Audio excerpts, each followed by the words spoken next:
आप चुनाव लड़ेंगे फिर इंशाल्लाह जरूर। बीजेपी से? नजर नजर में उतरना कमाल होता है और नफस नफस में ठहरना कमाल होता है। बुलंदियों पर पहुंचना कोई कमाल नहीं, बुलंदियों पर ठहरना कमाल होता ओह, क्या बात है, शानदार। है। मुद्दा बना आरक्षण, आरक्षण। और ये लोगों को किसी को भनक नहीं भनक चली। नहीं। ये एग्जिट पोल वालों को पता नहीं चला, कुछ नहीं पता। मोदी की भी समझ में नहीं आया, और मोदी अपनी पिच पे खेल ही नहीं रहे थे। मोदी तो राहुल गांधी की पिच पे खेल रहे थे, तभी भैंस अंडा मुजरा फलाना सब करते रहे, इसलिए वो अपने स्टैंडर्ड से गिरे। देखिए, और ये जो सवाल होता है ना कि नेहरू से कुछ लोग कंपेयर कर दें, नेहरू से कोई कंपेयर नहीं कर सकता। ये जो मोदी 3 है, इसमें आपको चेहरे तो मिलेंगे लेकिन उनके पास पावर्स नहीं है। उनके पास बड़े महकमे नहीं लाल है। बत्ती और बंगला है, बस सिर्फ वही है और वही रहेगा।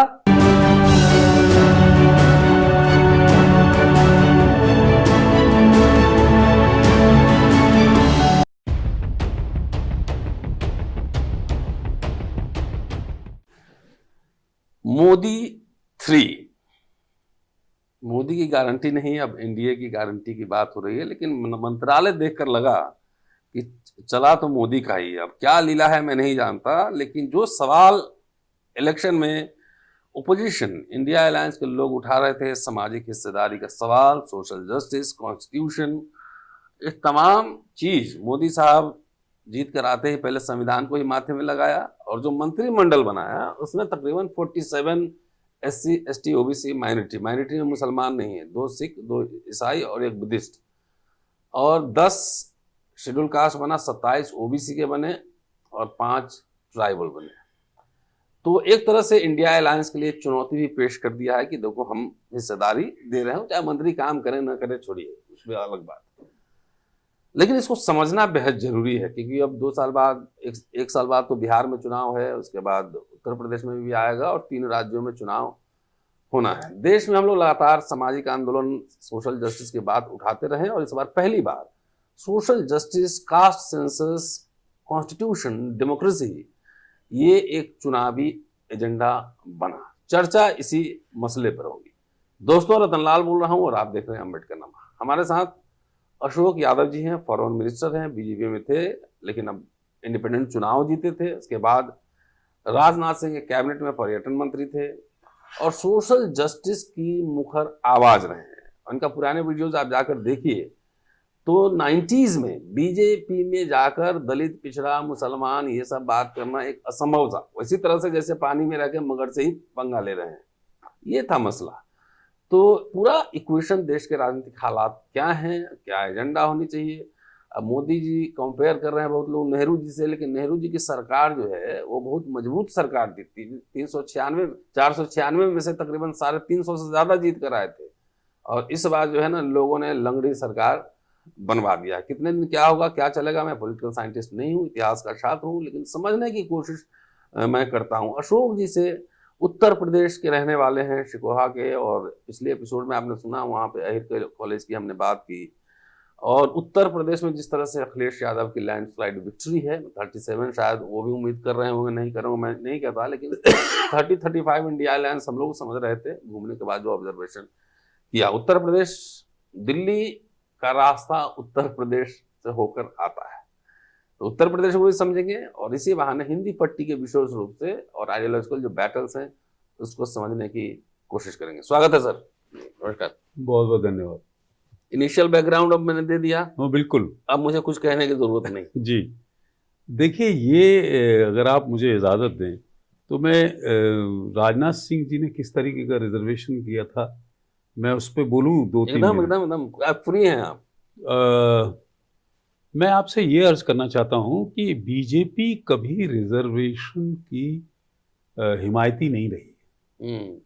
आरक्षण से उसका कोई ताल्लुक नहीं है, और ये जो दिखाया जा रहा है कैबिनेट में, वो उस वक्त भी ऐसा होता था। तो मैं 1 मिनट के लिए वो आपको बता देता हूँ। राजनाथ सिंह जब चीफ मिनिस्टर थे तो वो किसी ने समझा दिया उनको, क्योंकि वो तो पता नहीं कहाँ प्राइमरी स्कूल में पढ़ाते थे, उनको उतनी प्राइमरी स्कूल में पढ़ाना कोई जुर्म नहीं है। हाँ, इंटर कॉलेज में शायद बाद में नहीं, मैं कह रहा हूँ इंटर भी में भी कौन सा, तो आपको टेक्निकल समझ नहीं थी, लॉ की कोई समझ नहीं थी, लीगल कोई समझ नहीं थी, किसके कहने पे आपने किया, आरक्षण को काटने लगे, जबकि आरक्षण इतना बड़ा टूल था। भाई आपको अगर आरक्षण कोई 27% मिल रहा है या किसी को 31% मिल रहा है, तो आप कह रहे नहीं आपका काट के में, हु आर यू, लड़ाने में माहिर है, हाँ यस, वही लड़ाना ही था, जातियों को हु भिड़वाते आर यू, किसी ने समझाया नहीं कि आप नहीं कर सकते। तो ऑर्डिनेंस इन्होंने पास किया, ऑर्डिनेंस पास किया और 98,000 वैकेंसी निकाल दी, 400 करोड़ रुपया सरकार का लगा दिया और एक्ट पास कर दिया। एक्ट पास करके बस कहने लगे, चैलेंज देने लगे मुलायम सिंह को, किसी माई के लाल में दम हो तो इसके खिलाफ बोले। उनको इलेक्शन दिखाई दे रहा था, उनको लग रहा था कि हम बोलेंगे तो गड़बड़ हो जाएगा। लेकिन मैंने जब सब लोगों से बात करी, उस वक्त मेरे साथ 39 मिनिस्टर्स थे शुरू में जब मैंने आवाज उठाई। तो मैंने पहली प्रेस कॉन्फ्रेंस में कहा कि राजनाथ सिंह तय कर लें कि बंद कमरे में बात करेंगे या मैं बेगम हजरत महल पार्क से बात करूं। तो सबके कान खड़े हो गए। आप मिनिस्टर रहते हैं तो अपनी सरकार के खिलाफ बोलने में बहुत जिगरा चाहिए। और I was empowered with everything, no doubt about it. लेकिन मैंने कहा अगर मैंने इसमें सवाल नहीं उठाया, तो हम लोग थोड़ा सा हिस्ट्री जानते पढ़ते समझते रहते थे, तो मुझे लगता कि कोई ऐसा नहीं था डॉक्टर साहब कि मैंने आरक्षण लड़ा और मैं जीता। हालात क्या थे वो सब मैं बताता हूं अभी आपको। तो मुझे ये उम्मीद नहीं थी कि, और ना इस उम्मीद से कोई लड़ने वाले करते हैं कि सब आरक्षित बिरादरियां मुझे सपोर्ट करने लगी। नहीं, लड़ाइयों में ये तय नहीं होता। लेकिन लड़ाई में ये तय होता है, अकबर ने जब महाराणा प्रताप से कहा कि यार तुम अकेले राजपूत हो, तुम मेरे खिलाफ लड़ रहे हो, बाकी तो सब मेरे ही साथ, भीलों के साथ हैं, सब तो मेरे साथ हो गए। मान सिंह को मैंने अफगानिस्तान दिया है और उसमें जानते हो आप क्या क्या होता है, अफीम भी होती है, पूरी दुनिया खरीदती है, यूरेनियम है, वो तब कुछ और नाम लिया जाता था, और सब ड्राई नट्स आते हैं। 50% पैसा इनको मिलता है, बाकी ये मुझे देते हैं राज चलाने के लिए। आप कहाँ झमेले में पड़े हो, भील आपको बचाए हुए, नहीं तो आप तो खत्म, कोई ठाकुर बचा नहीं। तो महाराणा प्रताप ने एक बात अकबर से कही थी, वो मैं कोट करना चाहता हूँ जी। उन्होंने कहा कि आपको लगता है कि ये सब जो आपके साथ आ गए हैं, राजपूताने का कभी इतिहास लिखा जाएगा तो उनका नाम लिखा जाएगा। मैं माफी के साथ कहता हूँ, आप मरवाना चाहें मुझे 2 दिन में मरवा सकते हैं, मुझमें आपसे लड़ने की सामर्थ्य नहीं है। लेकिन राजपूताने का जब इतिहास लिखा जाएगा तो महाराणा प्रताप के लिए एक लाइन जरूर लिखी जाएगी। एक लाइन छोड़िए, पूरा इतिहास उनको समर्पित हो गया। और महाराणा प्रताप का छोड़िए, जितने फूल महाराणा प्रताप पे चढ़ते हैं उसके आधे फूल चेतक उनके घोड़े पर भी चढ़ते हैं। जब आप इतिहास की लड़ाई लड़ते हैं तो पूरे सबके खिलाफ होती है, तो आप इतिहास में दर्ज होते हैं। और मैं इस बात को बड़ी लड़ाई समझता हूं, बड़ी जीत समझता हूं कि सोशल जस्टिस में उस वक्त हम लोग कोई उम्मीद नहीं करता था। सेंटर में बीजेपी की सरकार थी, उत्तर प्रदेश में बीजेपी की सरकार थी, बिहार में वो हार चुके थे, नीतीश जी ने एक चाल चली थी, वो हार चुके थे, उन्होंने भी एक झटका देने की कोशिश की। उस वक्त रामविलास पासवान, लालू जी कुछ नहीं कर पाए जी जी, शरद जी, तो ये सब लोग मुझसे कहते थे भाई हम लोग तो हार गए यार, आपसे उम्मीद है। तो मैं अपनी सरकार के खिलाफ सुप्रीम कोर्ट आया। और आपको बहुत एक बात बताता हूं कि मुझे चीफ जस्टिस जो थे बारूचा साहब थे, वेरी ऑनेस्ट टाटा फैमिली से थे। वो एक शादी में, उनके यहाँ एक शादी थी, तो रतन टाटा जी ने मुझसे कहा कि इन्हें जानते हैं आप? मैंने कहा हाँ साहब, कहीं देखा हुआ लग रहा। तो उन्होंने मिला दिया, ये chief justice minister in UP government. उन्होंने कहा कि आपको मैंने देखा है कहीं? कोर्ट में आता हूँ, कॉन्स्टिट्यूशनल बेंच थी, तो उसमें कभी 3 जजेस, कभी 7 जजेस, चल रहा था मुकदमा। तो मैंने कहा साहब मैं आप कोर्ट में आता हूँ, क्यों? मैंने कहा साहब मैं रिजर्वेशन का केस लड़ रहा हूँ।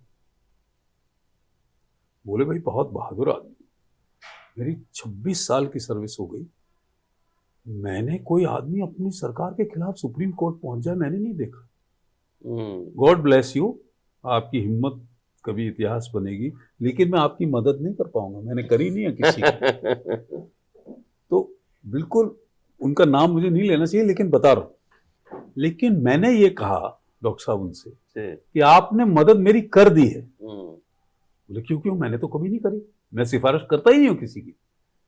मैंने कहा आपने मेरी तारीफ कर दी ना, मेरी बहादुरी को एक्नॉलेज कर लिया, किसी दिन तो आपकी कोर्ट में नजर आएगी, आप कहोगे नहीं आदमी तो बहादुर है, अपने लिए तो लड़ नहीं रहा, एक सोशल जस्टिस अपना कैरियर दांव पे लगा कर पूरा कैरियर, कोई प्रधानी नहीं छोड़ता। मिनिस्टरशिप तो बड़ी बात है, मैं तो जेड सिक्योरिटी में था, डिप्लोमेटिक पासपोर्ट था, मैं रेड पासपोर्ट होल्डर था और सारे लोग मुझे जानते थे, थोड़ा बहुत बोलना भी जानता था, इलाहाबाद यूनिवर्सिटी का प्रोडक्ट था, तो मेरे बहुत टीवी इंटरव्यूज आते थे। तो क्या हुआ, उनको पता नहीं, मुझे नहीं लगता कि शायद ये बात कन्विंसिंग, तो पहली बार उन्होंने, कपिल सिब्बल थे और वकील तो सभी, तो वो लोग पैसा तो नहीं लेते थे, खैर गलत बात बताऊं, जिस दिन तारीख पड़ती थी 5,000 लोग आरक्षण समर्थक आते थे, पता नहीं कहां कहां से, और सबसे ज्यादा पैसा उस चंदे में, कॉज में, वो वकीली लोग इकट्ठा कर रहे थे, दलितों ने दिया सबसे ज्यादा पैसा, लड़ने के लिए बहुत पैसा लगा था उसमें, और पूरी बैकवर्ड। मुझे खुशी की बात है इसमें मुसलमान भी शामिल थे, शेख, सैयद, पठान को छोड़कर जितना बाकी मुसलमान है वो सब रिजर्वेशन में कवर होता है, पसमंदा। और मेरी बात थी कि बात अच्छी है तो उसका हर जगह जिक्र करो, है बुरी तो दिल में रखो, फिर उसे अच्छा करो। तो मैं लड़ तो रहा था, लेकिन मुझे इतनी थ्रेट्स, मेरे खिलाफ 17 मुकदमे लड़े, लगाए दिए, मेरी सिक्योरिटी हटाई, खैर वो तो फिर कोर्ट से बहाल होती रही। तो एक दिन पता नहीं उन्होंने कपिल सिब्बल साहब से कहा कि अच्छा मुझे भाई इसमें 400 करोड़ रुपया यूपी गवर्नमेंट खर्च कर चुकी है, 98,000 नए आरक्षण के हिसाब से वैकेंसी भी लगा दी उन्होंने, 98,000, जिसमें 7% बैकवर्ड्स को मिलना था, 11-12% पे दलित रह गए थे, मुसलमान गायब थे, और कह रहे थे हम आरक्षण कर रहे हैं, और चैलेंज करने लगे मुलायम सिंह को, मायावती को, कोई माई के लाल में दम हो तो वो बताए लड़के। तो लोग घबरा रहे थे, मुलायम सिंह डर गए, कुछ एक लफ्ज नहीं बोले, मायावती एक लफ्ज नहीं बोले। तो फिर अब कोई नहीं बोलेगा तो इसका मतलब नहीं मैदान खाली हो जाए। हाँ, मैं ये बात कहूंगा, शरद जी, रामविलास पासवान, लालू जी ने मुझे बड़ा हौसला दिया, बोले भाई हम बिहार हार चुके, बहुत सावधानी से लड़ना, केस जीतना तो मुश्किल है लेकिन लड़ते रहो। किसी को उम्मीद नहीं थी।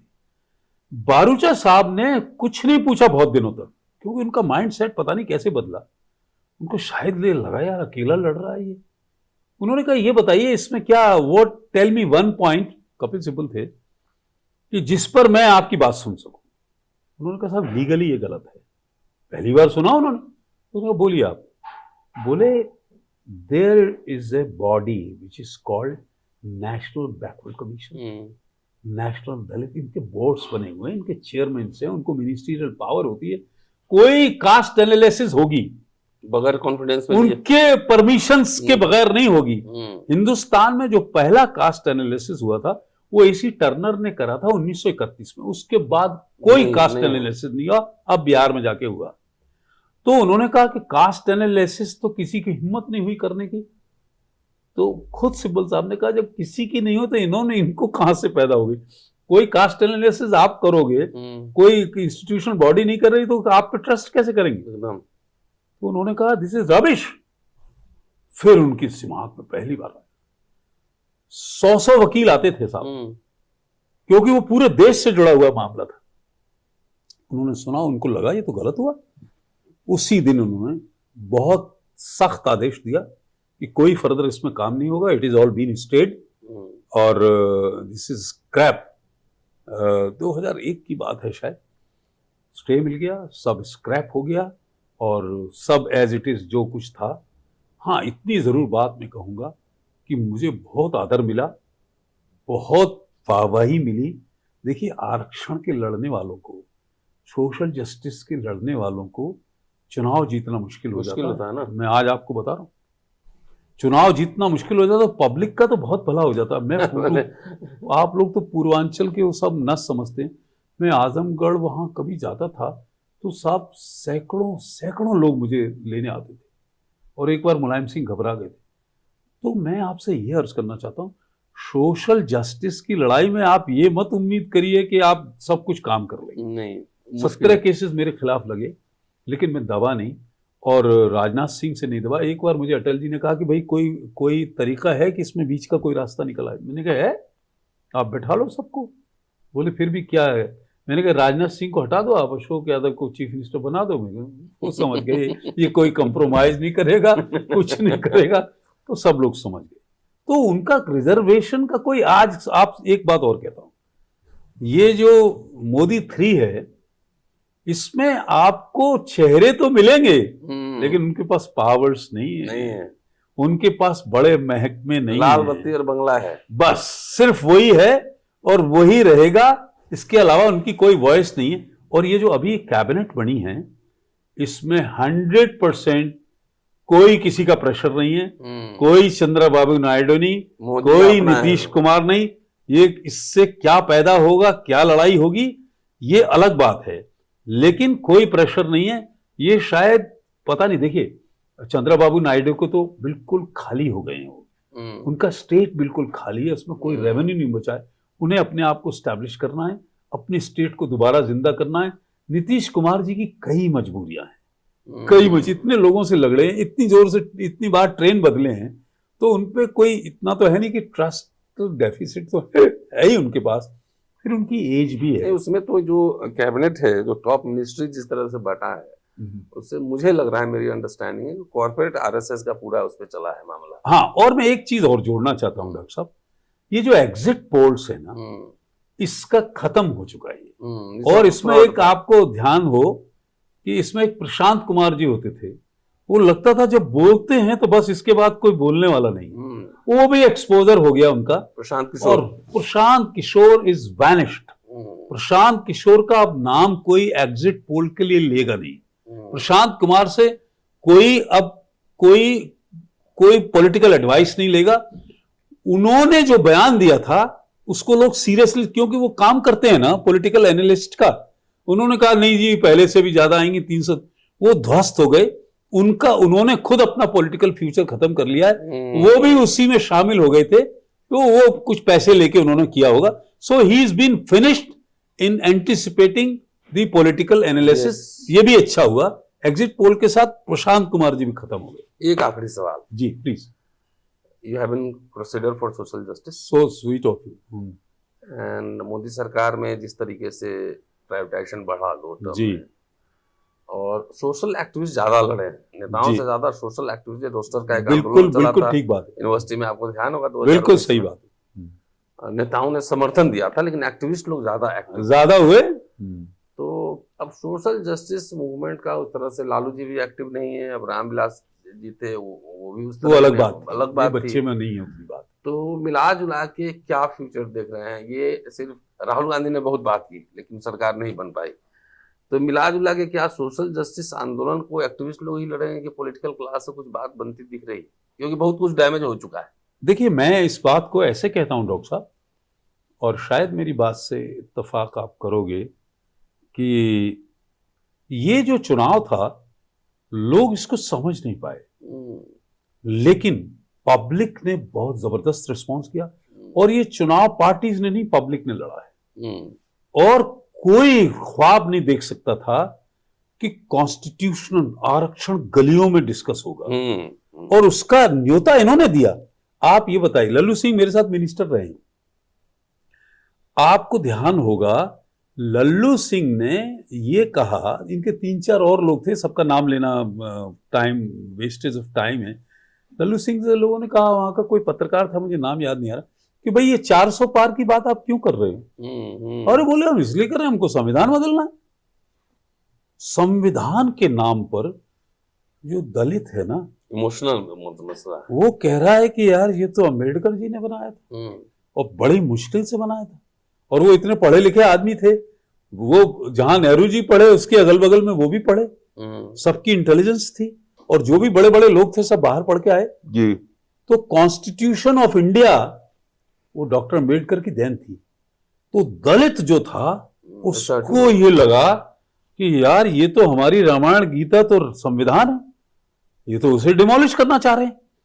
तो जो पहला मैं कंट्रीब्यूशन मानूंगा वो आरक्षण समर्थकों का, दलितों का तबका था।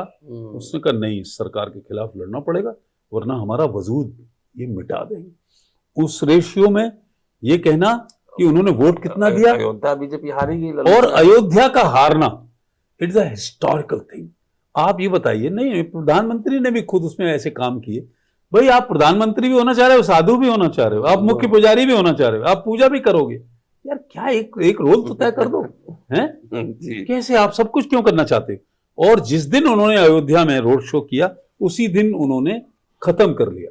आपका इतना बड़ा वो सब लेके चले। मोदी को पहले बार ये पता चला, और हिंदुस्तान में भी लोग समझते नहीं थे। और मैं पब्लिक ओपिनियन को सलाम करता हूं झुक के कि ये मुद्दा वो भी नहीं समझ पाए। मुद्दा बना संविधान, मुद्दा बना आरक्षण, और ये लोगों को किसी को भनक नहीं चली। ये एग्जिट पोल वालों को पता नहीं चला, कुछ नहीं पता। मोदी की भी समझ में नहीं आया, और मोदी अपनी पिच पे खेल ही नहीं रहे थे। मोदी तो राहुल गांधी की पिच पे खेल रहे थे, तभी भैंस अंडा मुजरा फलाना सब करते रहे, इसलिए वो अपने स्टैंडर्ड से गिरे। इसलिए पब्लिक ने, और मैं इसमें बुराई नहीं मानता हूं, बहुत जबरदस्त नोशन बना पब्लिक ने। आप उम्मीद कर सकते थे कि साहब यूपी जो 9 प्राइम मिनिस्टर दे चुका है वो आपको 47, 50, 40 सीटों पर तो पहुंचा देगा। यूपी फिर फ्यूचर तय करेगा, मोदी का मार्जिन इतना घटा देगा किसी प्राइम मिनिस्टर ने। देखिए, और ये जो सवाल होता है ना कि नेहरू से कुछ लोग कंपेयर कर दें, नेहरू से कोई कंपेयर नहीं कर सकता। नेहरू जितने साल जेल में रहे, जो सिंपलिसिटी नेहरू ने अपनाई और गांधीइज्म को जो उन्होंने लागू किया, नेहरू की बराबरी कोई कर नहीं सकता। और सिर्फ तीसरी बार प्राइम मिनिस्टर बनने से नेहरू में और 50 पर्सनैलिटीज हैं, उन्होंने institutions you can not compare with the Nehru. Anybody in the country can not compare with the Jawaharlal Nehru. I am very straight in this. एक सवाल और जी, उत्तर प्रदेश सबसे बड़ा सूबा है जी। अखिलेश यादव, मैंने जो ऑब्जर्व किया है विधानसभा चुनाव में और इस चुनाव में, एक आइडियोलॉजिकल शिफ्ट मुझे दिखा थोड़ा सा जी। पहले वो फरसा उर्सा लेके चलते थे, वो क्या कौन मंदिर बनवाएंगे तो क्या क्या करेंगे, लेकिन इस बार उन्होंने बहुत स्ट्रैटेजिकली टिकट बांटा और पीडीए पे चुनाव लड़ा गया, उसका रिजल्ट भी दिख गया। उनकी भूमिका का मूल्यांकन आप कैसे करें, और क्या वाकई सोशल जस्टिस के इशू को संसद में उठाएंगे? देखिए, मैं एक दो बातें कहना चाहता हूँ कि मैं चूंकि मुलायम सिंह जी के खिलाफ पहला ही चुनाव लड़ा, और फिर मुलायम सिंह जी ने जब पार्लियामेंट में ओपनली जो सोशल जस्टिस वाले को नहीं करना चाहिए था, बिल जो फाड़ा था ओपनली, और फिर मोदी को कह दिया कि आप फिर जीत के आओ पार्लियामेंट, अपोजिशन वाले ने, तो वो उन्होंने खुद बुलडोज किया। और शुरू में जो अखिलेश ने मुलायम सिंह जी से जबरदस्ती प्रेसिडेंट का पोस्ट लिया, उसमें अखिलेश ने अपनी इमेज को औरंगजेब के पास ला दे जाकर खड़ा कर दिया था। ग्रेसफुल मतलब वो नहीं था तरीका, वो ये पॉलिटिक्स में, डेमोक्रेसी में तरीका नहीं है आप जबरदस्ती किसी से ले लो, तो वो बहुत खतरनाक। मैं आपको बता रहा हूँ, माफी के साथ कहता हूँ, ना मैं मुलायम सिंह जी को पसंद करता था, ना मैं अखिलेश को पसंद करता हूँ, लेकिन अखिलेश ने जो अभी काम किया है वो काबिल तारीफ काम किया है। देखिए, इतना कमजोर नहीं होना चाहिए आदमी को। आप अच्छे डीड किसी के अगर अप्रिशिएट नहीं करोगे, और ये अखिलेश का विजन है, जो पीडीए का फॉर्मूला उसने दिल से, हालांकि अभी भी उसमें अपने घर के ही लोग भरे हुए हैं ज्यादातर, 5 कोई बात नहीं, लेकिन ये बहुत हिम्मत करके, I must appreciate his action. मैं अखिलेश की तारीफ करूंगा कि पॉलिटिकली इस बार पहली बार उसने विजनरी होने का एक सबूत दिया है, एंड आई होप कि वो फ्यूचर में बेहतर करेंगे। मैं उनके साथ कभी नहीं रहा, मेरी दुआ सलाम भी नहीं रही उनसे, मुलायम सिंह से भी नहीं रही, मैं कभी उनसे मिला नहीं, उनके परिवार के किसी, वो लोग कोई आया हो, मैं उनका नाम नहीं लेना चाहता हूँ, मैं कभी उनसे नहीं गया, क्योंकि उनकी कुछ चीजें बहुत खराब हैं अभी। परिवार का बहुत ज्यादा, परिवार की बात करना पॉलिटिकली खिलाफ बात है। आप चुनाव लड़ेंगे फिर? इंशाल्लाह जरूर। बीजेपी से? वो है ना, वो किस्से के नजर में उतरना कमाल होता है, और नफस में ठहरना कमाल होता है, बुलंदियों पर पहुंचना कोई कमाल नहीं, बुलंदियों पर ठहरना कमाल। ओह, क्या बात है, शानदार। शुक्रिया सर बातचीत के लिए, और होपफुली आप 27 में विधानसभा चुनाव फिर लड़ेंगे। बहुत बहुत आपका शुक्रिया। Let us see. Thank you. देखते रहिए अम्बेडकर नामा।